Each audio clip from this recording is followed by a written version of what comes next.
Hi friends, one more mini vlog. ఈ vlog అయితే Friday రోజు వ్లాగ్ ఫ్రెండ్స్.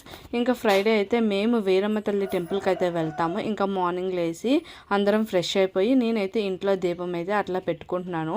దీపం పెట్టినాక అందరం అయితే బయలుదేరుతున్నాం ఫ్రెండ్స్. ఇంకా మేము అందరం అయితే రెడీ అయిపోయాము. దీపం కూడా పెట్టేశాను కదా. ఇంకా వెళ్తున్నాము. సెంటర్కి వెళ్ళి ఇంకా నిమ్మకాయలు, ఇంకా కొబ్బరికాయ, పువ్వులు అన్నీ తీసుకోవాలని ఇంకా ఈ కిరాణా షాప్ దగ్గర అయితే ఆగాం ఫ్రెండ్స్. ఇంకా అక్కడి నుంచి అయితే నేను పసుపు, కుంకుమ, అగరబత్తులు అన్నీ అయితే తీసుకొని ఇంకా అయితే టెంపుల్కి అయితే వచ్చేసాము. టెంపుల్కి వచ్చి అక్కడైతే నేను అన్నీ వెలిగిస్తున్నా. మా ఊరికి ఈ వీరమ్మ తల్లి టెంపుల్ అయితే స్పెషల్. ఇంకా ఈ వీరమ్మ తల్లి జాతర కూడా జరిగిద్ది కదా. ఇంకా మేమైతే ఇక్కడికి వచ్చి ఇట్లా అలా పూజ అయితే చేసుకున్నాము. ఇంకా ఈ వీడియో ఇంతే ఫ్రెండ్స్. పార్ట్ 2 కూడా ఉంటుంది, కంటిన్యూ అవుతుంది, మీరు చూస్తూ ఉండండి. ఈ వీడియోకి అయితే లైక్ ఇచ్చండి. Bye friends.